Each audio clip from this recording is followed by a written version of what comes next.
Kër Moussa Info TV ak politique ku ne xam na ni Kër Moussa ak ni mu toll 36 villages kenn mënu ko wax te tuddoo politique loolu moo tax Kër Moussa Info TV bëgg leen di dëgtal benn émission bu yaatu boo xamante ni dañu dem seeti way langu politique gi waxtaan ak ñoom ci lu jëm ci développement ci lu jëm ci social ak yu demee noonu ci wàllu politique. émission baa ngi noonu man ngeen ko am ci Kër Moussa Info TV ak politique wala boog ngeen woo ñu ci 77 631 55 31 wala boog 76 131 18 18 ak Kër Moussa Info TV ak politique benn information ci wàllu politique ci Kër Moussa ak li ko wër du leen rëcc kon boog jërë ngeen jëf. convention de partenariat moo xam ne la commune de Kër Moussa am na ko ak FERA muy fonds d'entretien autonome convention boobu dem ci plus de 25 millions yoo xam ne lépp mu ngi war a jëm ci ay matériel mais ay salaire concernant ñi nga xam ne ñoo war a liggéey ci biir projet bi foofu ñu jëm recruter nañu quelques 30 jeunes ci première G bi jeunes yooyu ñoom ñëpp defal nañu leen contrat boo xam ne ñu ngi tout 12 mois avec indemnité yoo xam ne daañu leen ko fay le salaire est un secret quand même mais ñoom ci seen bopp xam nañu ko te salaire yooyu daañu ko sécuriser da mu nekk loo xam ne dafay passer par les institutions financières moo xam banque moo xam crédit mutuel dinañu defal leen faveur aussi mooy au lieu woon kenn ku ci nekk individuellement nga dem di ubbil sa bopp compte wala di toppatoo sa dossier au niveau des impôts et domaines mais yooyu yëpp commune bi jël na ko en charge pour defal leen enregistrement yi ubbil leen ay compte yoo xamante ne seen salaire mensuel yi foofu lay mën a jaar liggéey bi nag nii la demee ñoom ñaari groupe lañ ko def bu 15 benn bi mu ngi opéré à partir de 50 benn bi mu ngi opéré à partir de Kër Moussa ci li nga xamante ne moo trottoir yi ñaari dëkk yooyu dinañ ko gën a yaatal nag mais dans un premier temps foofu noonu la demee groupe bu ci nekk aussi dafa am lu ñuy tuddee superviseur boo xam ne moom mooy contrôler liggéey parce que liggéey bi faaw mu am koo xam ne moom moo koy contrôler ñooñu aussi ñooy contrôler liggéey bi di ma rendre compte wala di rendre compte samay service évolution liggéey bi ni mu demee te du tere aussi ñun am nañu bët di xool nan la liggéey bi di évoluer loolu daal ci résumé mooy li nga xamante ne mooy butu projet bi ñu ñëwee aussi comme ñun ci commune bi dañu am commission bi nga xam ne moom la ñu tuddee commission jeunesse sport depuis 2000 dañ ko renforcer def dolli ci emploi pourquoi parce que dañu toll ci jamono yoo xam ne problème mu ndaw yi yëpp mooy xëy d'abord mooy la dëkk ci biir commune ba ñu privilégié sax d'ailleurs la dëkk ci biir village bi nga xam ne fa la liggéey bi di am bien que mënoon nañu ko yaatal ci biir commune bi yëpp fu fa nit nekk pour mu war a ñëw moom ci liggéey mais nag dañu ko gën a accentuer ci entre Kër Moussa ak kilomètre 50 néanmoins am na yeneen ñoo xam ne jóge nañu ay Fodé Kayel wala feneen ñëw participer ci parce que loolu mënul ñàkk mais li nga xam ne moom lañ ci gënoon a soxla mooy ñi nga xam ne ñoo fi dëkk parce que liggéey bi mën naa ne laajul formation parce que li tax ma ne laajul formation boo demee ci kaw trottoir bi vraiment man gis naa ne suuf sa fa nekk mbalit parce que suuf si mooy téye mbalit yi bu fekkee ne am nañu loo xamante ne moo koy fab di ko yóbbu kooku man je pense que ci jarul formation surtout que à plus de 60% 70% ay jigéen lañu mais néanmoins prévoir nañu sax d'ailleurs session de formation boo xam ne peut-être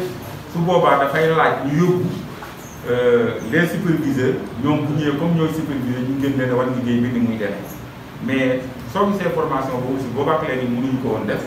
mooy ku ci ne xam na ne depuis avec pandémie bi li ëpp ci ndaje yi ñuy def ba ci ñun ñi dañ koy def en vision conférence te avec lii du ñu ko mën a def en vision conférence pour ñu mën a kii mais quand même y a des supports yoo xamante ne dee leen mën a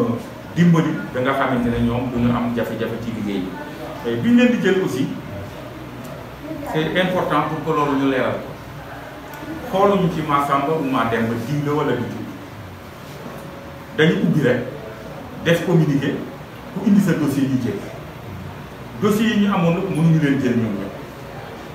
parce que itam boo wootee lu mel ni ci liggéey ñu bari dinañu indi seen dossier mais doo mën a jël ñëpp mais itam terewul ña nga xamante ne jëluñu leen mu ngi leen bàyyi ci benn liste bu ñu woowee liste d'attente parce que demain ou après demain mën nañu leen jël te mën nañu nekk aussi ay remplaçants ci ñeneen ñi. donc da ngeen prévoir élargir projet bi. dañu prévoir élargir ko ba mu yegg 100 personnes parce que liñ ci nam mooy village yëpp mu mun fa yegg pas pour rek mu yem Kër Moussa wala kilomètre 50 waaw projet la boo xam ne ça doit couvrir tous les 36 villages mais dans un premier temps ñu ngi jël départ entre fi nga xam ne moo am tali pour que ñu commencé foofu seet nan lañ koy élargir ngay tonni mbalit te amoo foo koy def ndax su boobaa da ngay régler un problème mais pour créer waat beneen problème fii yàlla dogal na ñun am nañu dépotoir bu mag boo xam ne mën na 2 hectares mu ngi fii ci kaw yoon bi ñuy dem léegi xam naa bu ngeen ko seetloo ci station Shell la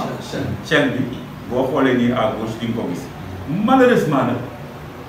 nit ñi la kenn mënul organiser dama fa jaar léegi ma gis mbalit mi ni mu mel mais vraiment loolu kenn mësu ko gis et pourtant dépotoir baa ngi ci biir donc li ñu bëggoon mooy mbalit mi buñ ko jëlatee am nañu dépotoir mu ci biir defar nañ ko lu yàggul rek jël nañu ay machine ñu ñëw tas mbalit bi léegi yëpp mais boo fa demee nii ñi commencé nañu kuraat mbalit mi ci biir parce que heure bi ñu koy toog doo ko xam doo ko fekk mais dinañ ci jëlaat yeneen mesures xam naa ne après lancement bi dinaa santaane pour que ñu jëlaat yeneen i machine ñu puusaat mbalit mi ba yoon yu gën a yaatu pour que nit ñi di yegg ci biir te nit ñi aussi liggéey bi ñuy def dañu fas yéene aussi wutal leen ay support yoo xamante ne par exemple ay charrette yoo xam ne dinañu mën a mbalit bu fekkee ne foofu am na mbalit parce que il faut ñu xam ne aussi affaire u sable bi ñu nekk tali bi dañuy dindi c'est pas problème mu mbalit parce que problème mu mbalit beneen affaire la volet boobu aussi ñu ngi ciy liggéey pour que balaa mu yàgg ñu mën a am benn oto mbalit boo xamante ne aussi dina mën a def liggéey boobu bien que la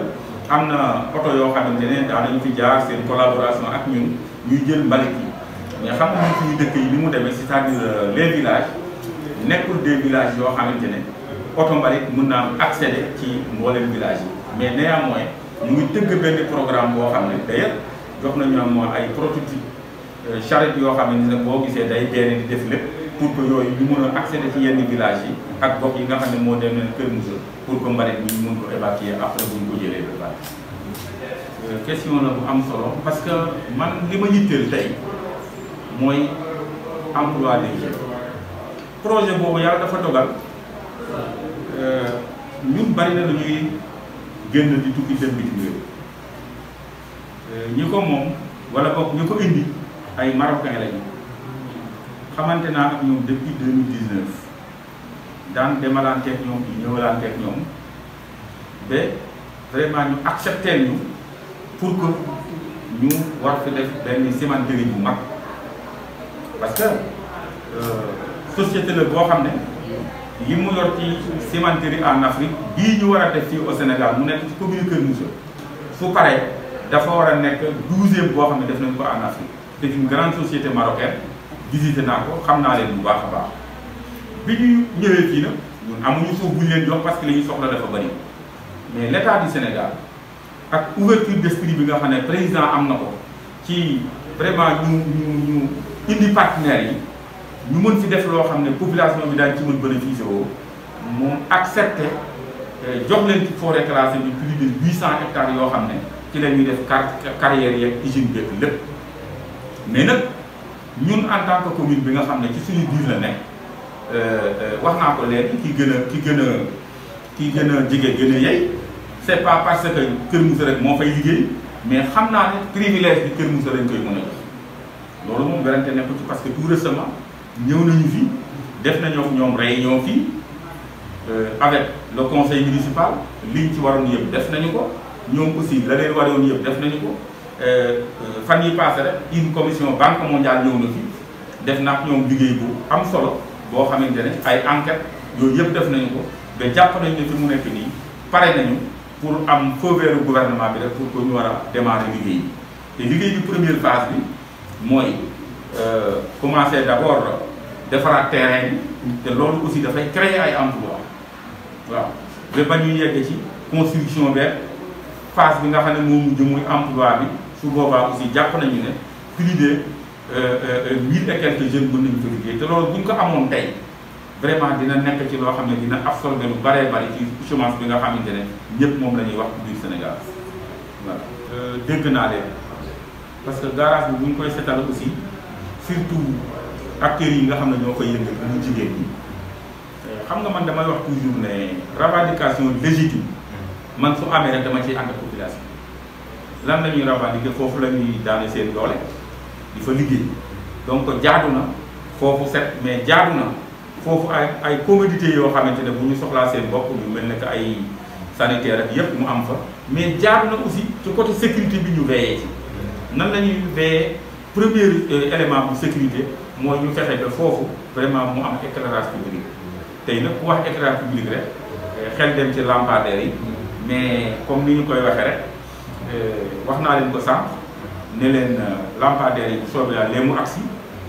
yàggatul ndax wolof yi dañuy wax ne gumba buy wootee sànnante xeer rek dafa taxaw ci kaw jànn donc moom côté boobu moom xel mën na ci daal bientôt dina am ay lampadaires su ko defee ñoom itam mu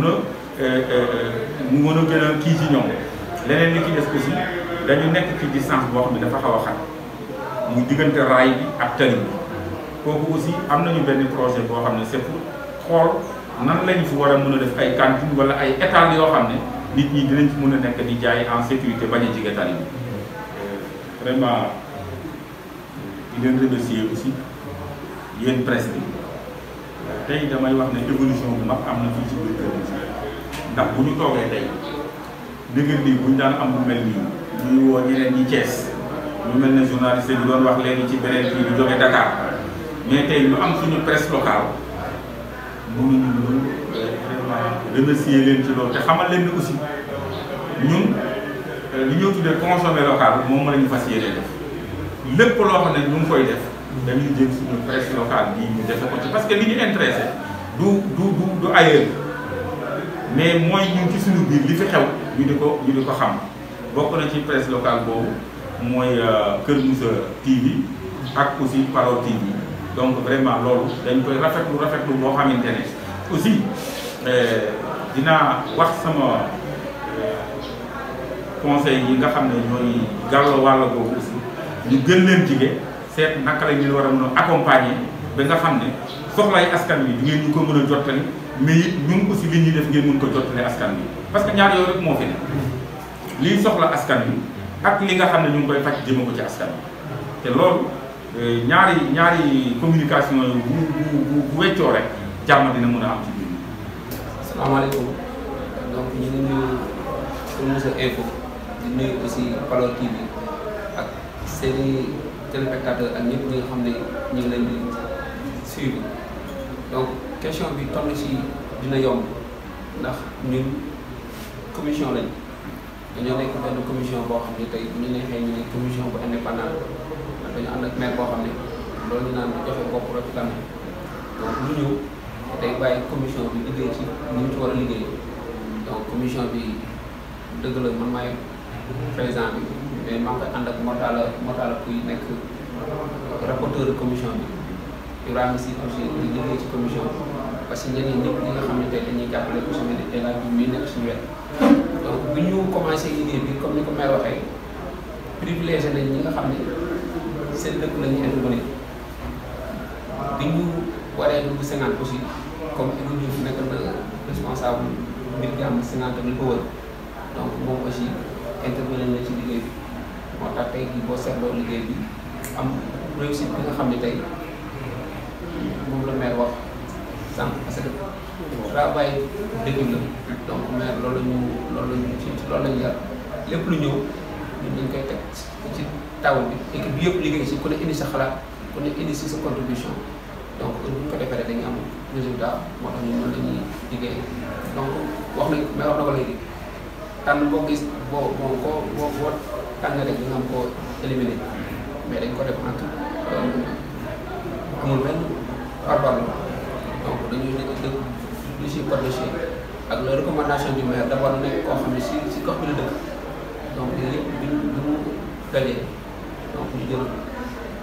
30 personnes yoo xam ne tey am nañ yaakaar ni liggéey bi ñuy xaar si ñoom dinañ ko mën a def dinañ ko mën a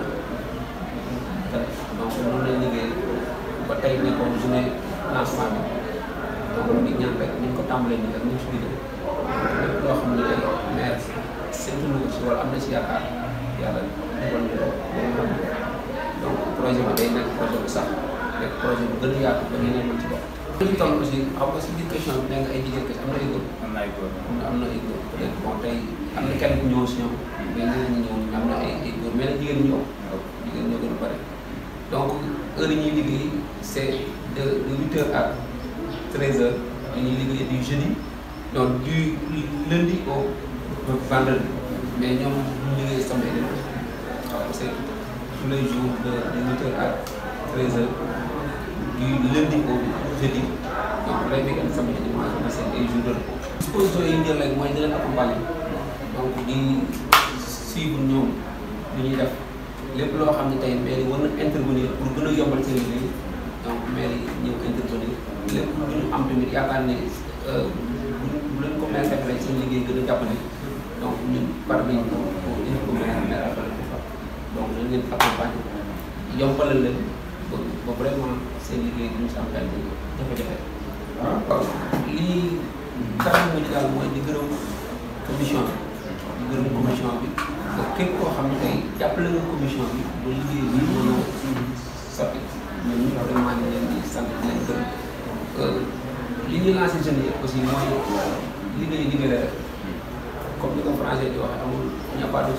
sous-métier mais doo mën a jàpp di ci ñàkk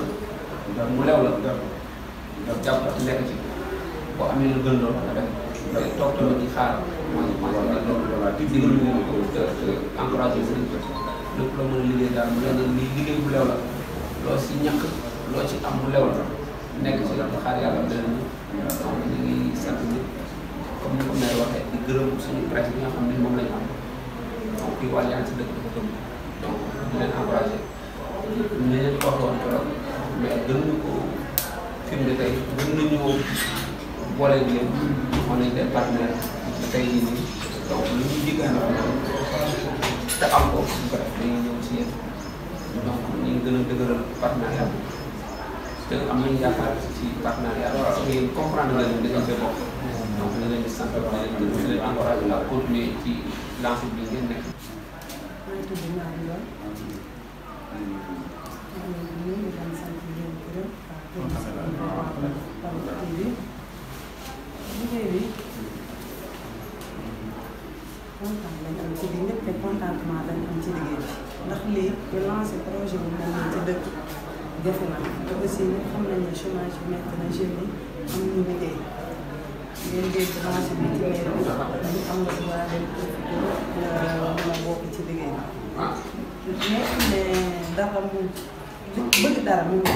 ndax tool bi nekk na par exemple man ma toog daal di depuis 2012 ba daal maa ngi wut liggéey ma gis occasion bi mel ni